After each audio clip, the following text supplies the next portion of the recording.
Hey, what's up, guys?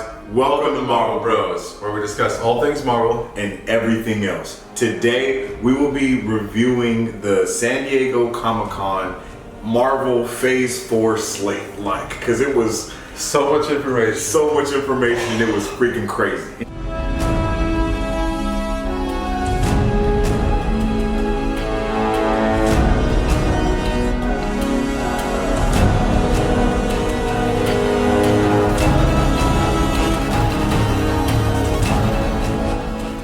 So with everything we received at San Diego Comic-Con with this Marvel panel, that it was understood that it was just a partial reveal, I believe. Yeah, we only got up until 2021. Yes.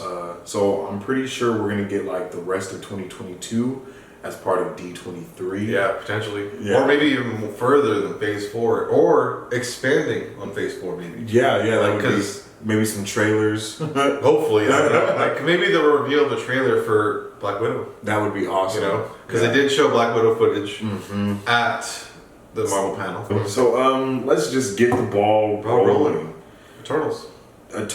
So we know the cast. Yes, we know the cast. I don't think we know any storyline behind it, but who's the cast? So they really revealed 8 cast members, I guess the main Eternals at this point. Yeah. So we have Angelina as Thena. Of course. We have Kamal Nanjiani as Kingo. We have Brian T. Henry as Phastos.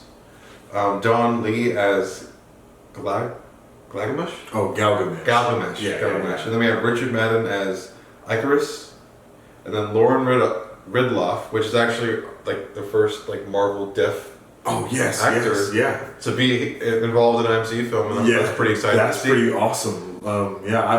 I don't really know any of these actors right off the top of my head, other than Angelina Jolie, and I think Kumail, is that what his name is?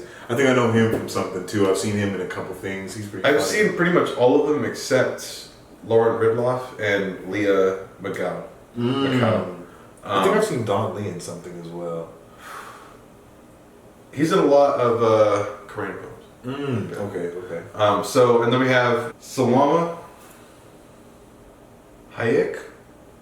She's a Mexican actress. She's amazing. If you guys see her, you guys will definitely know who she is. She's going to be playing a Jack. And then we have Leda McHugh as Sprite. Okay. Which was the person that we thought, oh my gosh, Bobby Brown was going to be playing Sprite. And then And then you're like, no, she's not. We're like, tear. We will be doing a full breakdown of just video. Eternals, So we can be ready for that when it comes in the MCU. So that's pretty much all we know. That's pretty much all we know. And that's really all we know for a concept art photo of them in eternal gear. And it was definitely something that I've seen in comics. But I don't know otherwise how it's involved with the Eternals, and I can't find it right now. But hopefully when we find it, we'll put it up here. Actually, it's right here. Hopefully you guys are seeing it. Yeah. So this is the concept art photo that we saw of the Eternals. And it's it reminds me a real Terminator-ish. It gives me kind of a real Bionicle feel. For real though. 100%. That's literally what they look like. They look like Bionicles. Oh yeah. It's actually a really dope poster, so if you haven't seen it, check it out. We'll probably have it up here for you guys. Yeah, we'll have it right there. The Falcon and Winter Soldier series was announced, and Baron Zemo is confirmed to be the villain, and he's in his comic book suit. I'm pumped. I am super pumped. I hope it's reminiscent of Captain America and Winter Soldier. Just how they told the story, because up until even with Spider-Man Far From Home, I think Captain America Winter Soldier is still my #1 favorite movie. Oh, okay, yeah. I can. In terms of storytelling, I can understand that. And then Spider-Man Far From Home is an easy 2. Easy 2 though. Easy 2. Yeah. But they're easy 2, but they fight for the #1 spot. Yeah, definitely. During the panel, we saw all the actors come out for Winter Soldier and Falcon and Winter Soldier, and we see I forget the actor. Anthony Mackie. Anthony Mackie came on stage holding the shield, and then Sebastian Stan came out being Sebastian. Obviously, they're both badass. Yes. But they were handing the shield to one another, so maybe I don't know if that's like hinting towards anything. But I think that's a little foreshadowing. I think you might see them like throw the shield back and forth. You know? That would be dope. I'm down for that. Are you I'm down so for down that? for that. I'm And, down. I mean, we saw a little bit of it in Captain America: Winter Soldier, like him actually throwing it at Captain America. You know? Yeah, and he threw it with a lot of force because of that arm. After that, they talked about Shang-Chi. Shang-Chi. Yo, Marvel's Jet Li. Are you ready? Like, are you ready? Because I'm ready, bro. Like, I don't know much about Shang-Chi, but the official title is The Legend of the Ten Rings. Yeah. Which obviously coincides with the Mandarin and like that whole comic book run, which I'm not very familiar with, but I know we got a version of it in Iron Man 3, which is an imposter for those of you guys who don't know. And don't you worry, we will be doing a full breakdown of Shang-Chi, give you a little bit about the 10 rings so you can know the MCU version and the comic book version. We got that coming for you. Yep. They gave us who's going to be Shang-Chi and who's going to be... That's all they gave us. They gave us who's two going other to be the actors. Mandarin. They let us know who's going to be the Mandarin. And they let us know who's going to be Shang-Chi. Both actors, I think I know Shang-Chi for sure is like a new actor. Yeah, they just told him he was going to be Shang-Chi days before the San Diego. Yeah, like I saw him in 20 and I was like, well, this is what I would do before.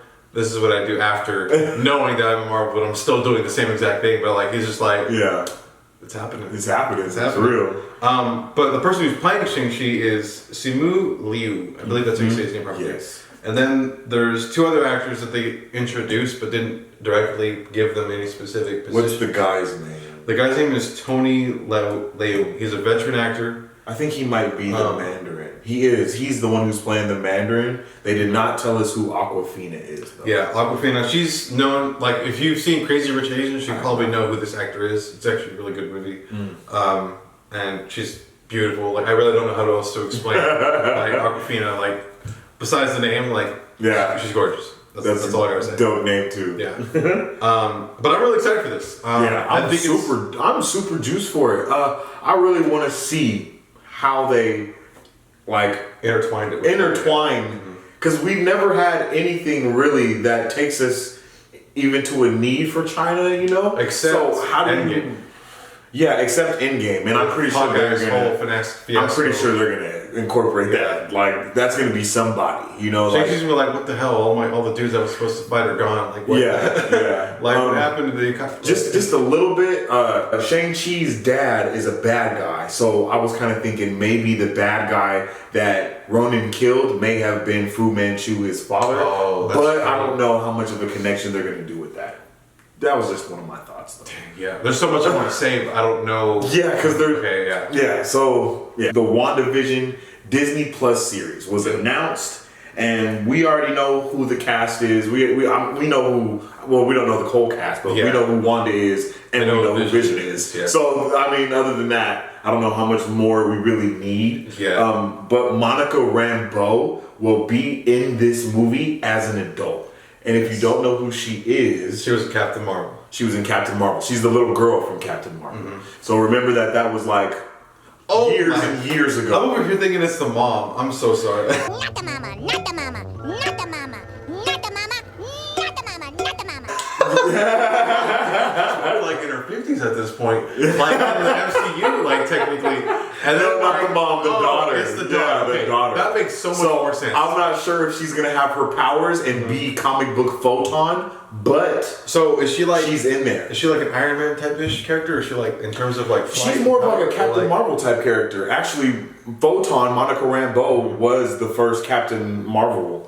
Oh, really? Yeah, to my knowledge, at least. Within that Disney Plus series, it is connected to Doctor Strange and the madness of the multiverse. Yes. And I'm interested to see how this pans out. Yes. Really am. So what I'm thinking is they're gonna, expand on Scarlet Witch and her actually being magical. You know what I mean? Because they have not went into her magic-based power. They just kind of said that it was from Infinity Stones, but she's a fucking witch. This Disney Plus series is gonna be coming out in spring of 2021, I believe. Yes. Yeah, which is Scream awesome. 21. And I'm freaking ready for it. I'm just pumped.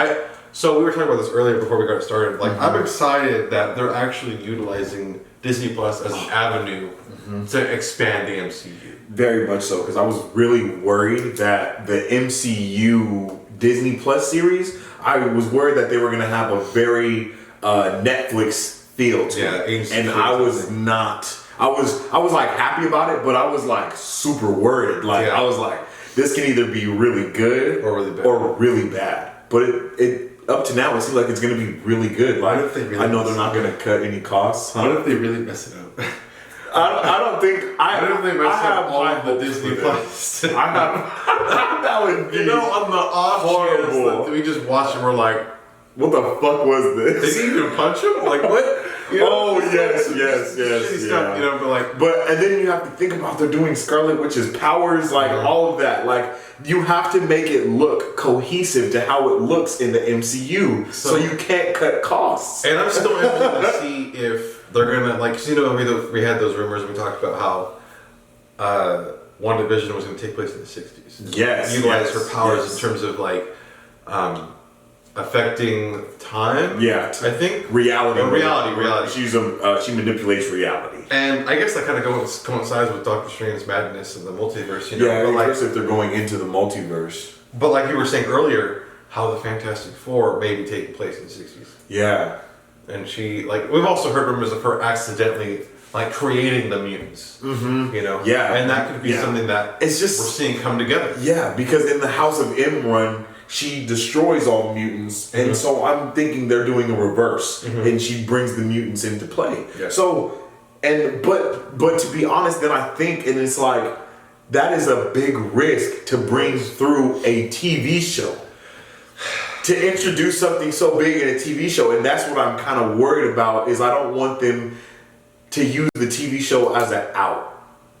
You know what I mean? Like, I want them to use it as an out, but not to use it as an out. You know? When you think about it, I think from what we understand, I think there's going to be either 6 or 8 hours of footage in the show. So they'll have way more time than a typical 2 to maybe 3 an hour movie.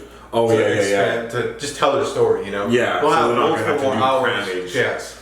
So I think we'll be able to see a lot. But, like, obviously, they need to do it right. Because if they mess it up, then it messes up the whole MCU. It messes it all up, like because the shows are cohesive. So it's one cohesive story. So if you mess up one chapter, you mess up the story. And then, from what I understand, I don't think it's the same. I think we actually have more Disney Plus series compared to the actual movies coming within the next 2 years. Yeah, definitely. Because just in 2020, we're going to be getting Falcon and Winter Soldier. Yeah. And then in 2021, we're going to be getting all the other ones. And then after the WandaVision announcement, they came out with the Loki Disney Plus series, which will be picking up where he escapes with Tesseract.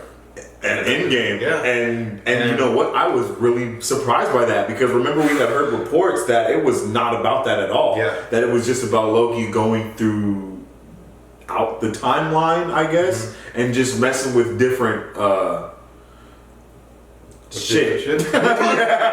And we talked about that, how like him moving everything like just messes up everything, even though they returned everything back to where they found it. Like it just messed still up made everything. an entirely new timeline. And so I don't know. I'm just interested to see, because like we were talking earlier as well, the way we saw a completely different quantum realm in Endgame than we did in Ant-Man and the Wasp. In both of the movies, and it was not the same thing that we. It was just like a tube. They you know, it wasn't. They gave us crazy. Like this humongous, vast world, and then they shrunk it down a lot, and they made it literally, like you said, a tube. Like I felt like Jimmy Neutron was having a brain blast. You know what I mean? That's kind of what it was. It was just like. Like that might have been the machine that Tony had made to like condense and like really and to focus go on where you're going, you know. But to bring it up, like to make it span across 3 movies technically, and then because boom. That's it. Done. That was just freaking ridiculous. That pissed me off. I'm not gonna lie. But other than that, I'm really excited for the Loki series, though. Yeah, I'm excited to see what direction they go with it. do we have any cast members other than Loki or anything? Like, I don't do think we have anything? anything. I think there's a photo out there of him in the street, walking. Yes, I see that, but that who gives? We have a release date. This is coming out in spring of 2021. Boom. So keep an eye out for that on Disney Plus. All right. So next up, they introduced Doctor Strange in the Multiverse of Madness. So this is supposed to be the first horror movie of the MCU. Nightmare is going to be the villain. Scarlet Witch will be in this series. In this series, I'm sorry, it's a movie. It's not a series. She will be in the movie, and her series coincides with this movie. Yeah. So like I'm feeling like they might leave us off. Like they might leave us with the hangover. They might leave us on a cliffhanger, and then they bring up what happened in the next movie. You know what I mean? Like I'm interested to see if Benedict Cumberbatch will be in the Scarlet Witch series. Because it says here, with the looks of what it seems like, they both come out at the same time. Oh, really? Because Doctor Strange is in May 2021. Yes. Which is springtime-ish. And then WandaVision, spring 2021. Ooh, and I think the Loki series is spring 2021 too, isn't it? Yes. So here's a little quick theory of mine. I feel like even the Loki series is going to go into Doctor Strange with being the multiverse. What if they end up having to fight Loki? Oh, like their shows coincide? Could you imagine that? It's so messed up that he's like he finds his way. That would be awesome. Into Manhattan, where the London Sanctum, and like if they do what you were saying and have an episode a week, that could be a way that they integrate everything, and like kind of do a DC universe type thing. Yeah. Where they have the Arrow talking to Flash and shit like that. Yeah. Like maybe they have like an Avenger, like they're all at the Avengers base talking, and then like you see Wanda and Vision leave in the Falcon Winter Soldier series, and then in their series you see where they left to. Yeah. Like maybe something like that. Just ideas, man. Just ideas. I'm so pumped. I'm just so pumped. I don't know lightly.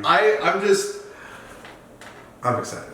I'm excited for what the future of the MCU holds. As a fan, as a moviegoer, as a nerd. Yes, I'm just so pumped. And but with that being its first horror centric film, I'm interested to know how scary do they want. Like scary or like PG-13 scary. Yeah. Well, I mean, this is something that we can at least appreciate. PG-13 scary is pretty fucking scary. You know what I mean? Like, think about Shazam. That movie was really actually scary. Like, it was actually scary, like the gargoyles and all that. It was real dark. It was very dark, and it was like, for kids, that was a very scary movie. You know what I mean? Like, think about an 8-year-old watching that. That's gonna, you're gonna have nightmares most likely after watching that movie. So, I think that's giving the MCU a little bit more wiggle room, you know? Because, I mean, if you're gonna have Nightmare be the main villain, it has to be fucking creepy. I want to know if it's nightmares. I want to know if it's gonna be similar to how we saw Mysterio mess with Spider-Man. Yes, I feel like it's gonna be exactly like that times 1,000 though, and then it's gonna be like repeated and we're gonna see multiple iterations of it because he's gonna be in people's. If you guys know what we're talking about. Spoiler alert. That whole 10-15 minute sequence scared the shit out of us. Hey, that was. We were looking at each other oh my god, it's too much. No, when Iron Man came out, he was like, I was like, oh no, I can't watch this. Yeah, it was too much. And then once a train, and then it stops, and we're just like. Yeah, that was just the most. What? That was the most oh my god, intense minutes of the MCU I've seen. Honestly, it was just you didn't know what was gonna happen or how it was gonna end, and then it was just boom in your face. And it was oh shit. And that's why it was so great. And that's part of the reason why the movie was awesome. Honestly, that movie was epic. Epic. All right. Another topic they talked about was the What If animated series on Disney Plus, which, from my understanding, will be released in summer of 2021. 2021's gonna be popping. I know.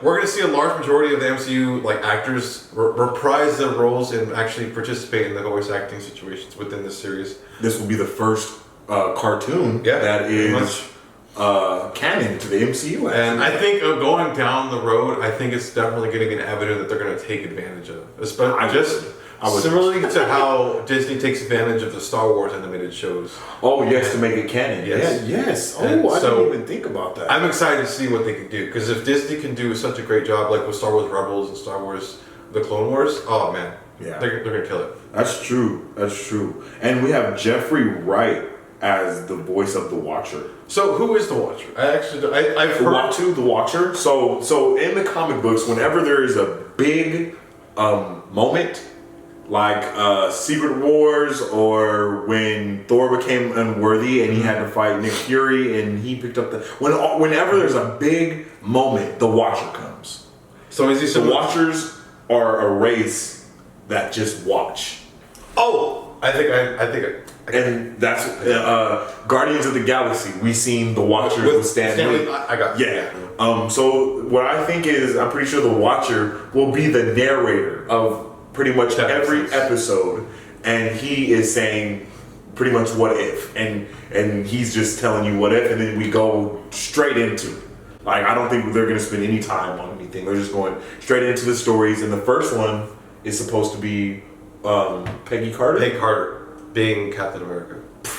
That's a hell of a first. Which is episode. actually a pretty big comic run, I think. That's a hell of a first episode. And I love Peggy Carter. I'm sure we have a lot of Peggy fans out there. Some people like Peggy Carter more than they like Captain America, honestly. The problem with Agent Carter, and it's not necessarily like a problem with the storytelling or anything, is that it was expensive. And like he was saying earlier with the timepieces. Yes, being a timepiece and all, like, it is expensive to make, and it's unfortunate because it's such a great series. They did a great job with it, and it ended like on a cliffhanger, technically.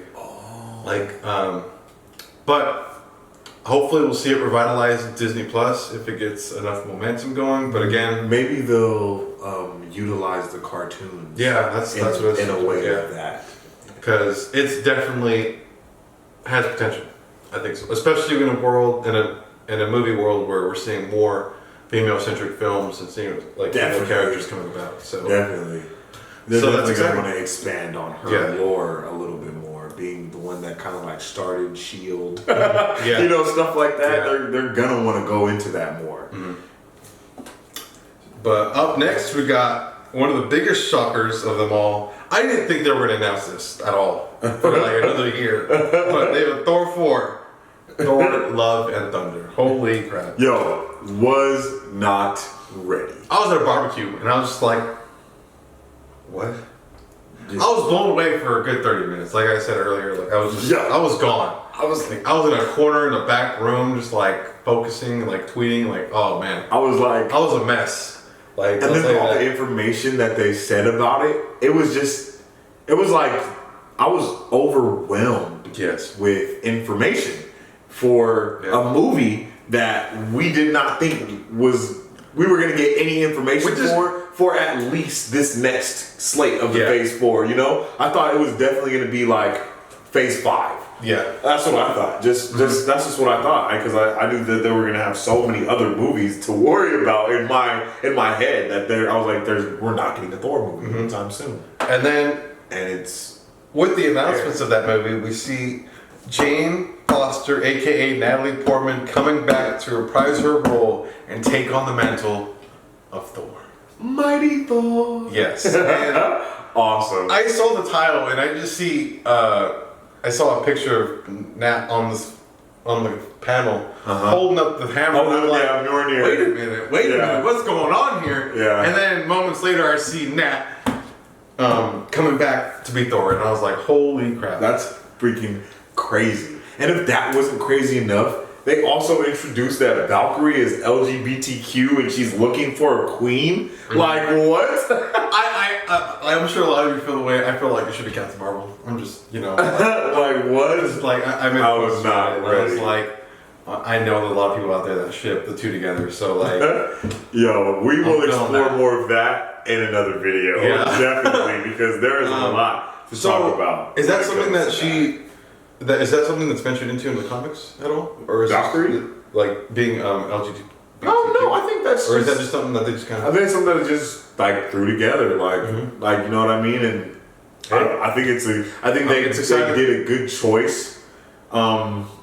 if not Captain Marvel, then I think using Valkyrie was a good choice because I thought Captain Marvel was going to be the first one to come out as LGBTQ. You know what I mean? For a while, there's rumors of her still potentially maybe down the line. But I mean, I just thought she was going to be the first one. You know what I mean? I thought that was going to be their first hero. Like they were putting so much on Captain Marvel that I thought they were just going to put that on her too.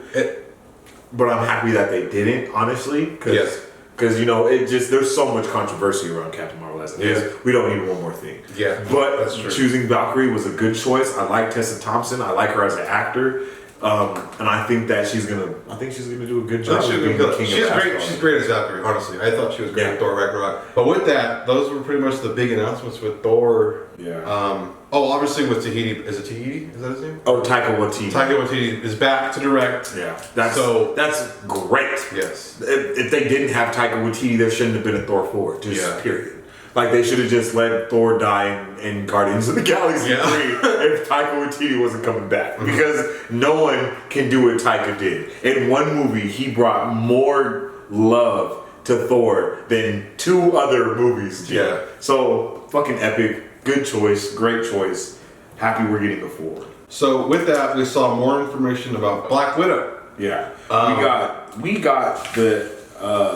We got to see that Taskmaster is actually officially casted as the villain. Yep. So that's pretty awesome. I think I was like one of the only ones in our group chat that was like hell bent on it not being Taskmaster because his costume how he looks. Kind of whack. I was like, no.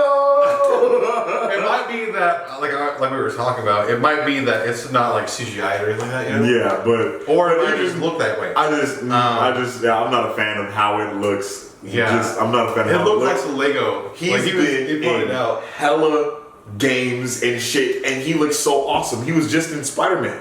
And he looked dope. The game. Oh, I was like... The game, not the movie. Spider-Man game. I was like, what are you talking about? What were you watching? I don't remember that. What the hell? He's in the Spider-Man game, and he has a fucking skull for a face and a hood. Like, that's like what he is. Like, he looks like fucking Skeletor damn near. And they made him look like... For the longest time, I always thought they were the same. Like, growing up. Ooh. Taskmaster and Skeletor. You know? Oh yeah, because I didn't grow up. Yes, because they do look hella similar. So like they look hella similar. They do. This is, we got the Hawkeye Disney Plus series was announced as well, and this series will explore more of Ronin, and it'll be giving us our Hawkeye giving his mantle away to the new Hawkeye, which is Kate Bishop. Yeah. They actually had a little trailer at. San Diego Comic-Con. Oh, I didn't even know. It wasn't like a trailer. It was just like an intro, like their intro card, and it looks pretty cool. Yeah, it's pretty cool. I was actually like, hey. I did hear some backlash though, because the way the title card is reminiscent to the Hawkeye that's already blind. That's blind. Like to the in the I think it's in the comics or a show. Like I don't know what it was, but I saw some controversy on that online on Twitter. But the show is. I don't know anything about that. Supposed to come out on Disney Plus in fall of 2021. So we have a jam-packed 2021 of just Marvel's content, you know? So when Disney Plus comes out, you make sure you get it for 2021 because it's going to be packed. And then at the end of San Diego Comic-Con, well not the end, but at the end of it was like at the end of Marvel's or whatever, they like closed it off by pretty much announcing that Blade is coming to the MCU. Yep, with Marshala Ali playing Blade. I might probably slaughter. I'm sorry for that, but yo, he's a great actor. What? If you know who he is, he's phenomenal. He's from Luke Cage. Like he's also in Green Book, Moonlight. That kind of threw me for a curveball that they chose someone from a Netflix original series because I thought it was also in their contracts they couldn't. Well, it is in their contracts. You know what I mean? Yeah. But so I don't know how that works. But that's weird. It was just weird to me because I was like, wow. Plus, because I told him that he has 2 Oscars. Oh yeah. And after the second Oscar, he had approached the Marvel team and he talked to Kevin Feige and he was really down to earth dude. And then like over time, like during that conversation, he was like out of the blue, it was kind of like Blade, and then Kevin Feige was like, yes, like why not? Yeah, and that's kind of how it went down, according to Kevin Feige, and I love that. I love that. I hope we see Wesley Snipes in the movie. You know, I just want him to play a cameo somewhere. He has to. He responded on Twitter. He was kind of like, hey, like to all the people that you know are supporting me and whatever, just chillax. You know, and, like this is kind of how the business works. You know, but like I'm so excited to see how how it will turn out. Oh, I saw someone talking about how he can be incorporated with the film and how like. You know how in Blade he has that old white dude that back him up and like teach him how to kill like like Wesley Snipes will be that dude. All these and so I thought I was like oh yeah that's actually pretty cool. That would be awesome. But with the way Marvel Wesley Snipes would be down for it. I wouldn't be surprised if Wesley Snipes is somehow connected to it. Yeah, I would we'll see him because I'm pretty sure he owns the rights to Blade. Maybe. No, like he owns the rights to Blade. Like because like I know he's a very difficult person to work with. That's what I also heard. I did not know that. I heard about some of the stuff that the crews went through with Blade with him throughout the trilogy, and like I didn't know this. There was a scene like of him waking up that they told him, okay, you need to wake up, and then like he was like, no, I don't want to wake up. Like, I'm just gonna keep my eyes closed, like if he wanted to be dead or whatever, I think. But like they CGI'd his eyes opening, and that's what they went with. And I didn't notice it until I saw it, and I was like, wow, damn, Hollywood be like that sometimes though. That's ridiculous. Didn't know that. That's fucking stupid. Like he's a genuinely like kind of a hard person to deal with, like work with, which I'm not surprised. I'm sure there's a lot of instances of that in Hollywood, but that's true. But with that, he also talked about Fantastic Four. Oh yes. Mutants, aka like X-Men being coming into the MCU. He talked about Black Panther 2 and Guardians of the Galaxy 3, Captain Marvel 2. He didn't talk about too much about them. He just said he's sure that it's on their way. Like they're on their way. We will know more soon. And part of it was they didn't have enough time during the panel. I did not know that. Yeah, because like I know like when he talked about this, he's like, hey, like sorry for like. We just didn't have enough time to put in all this, all that we wanted to. And part of when I was listening or seeing the panel in terms of like the news being released on Twitter or whatever, I was surprised I wasn't seeing Black Panther 2, Captain Marvel. Yeah, I thought those were going to be like the forefront. Yes. I didn't expect to get any of what we got. Yes. And obviously with Guardians of the Galaxy 3, especially with Thor being James Gunn's busy right now, so that was obviously on the fence. Yeah. Ryan Coogler is working on Black Panther 2, I think, right now. Yeah, I think he just put the pen to the paper. Yeah. Mutants, I'm sure they probably started writing.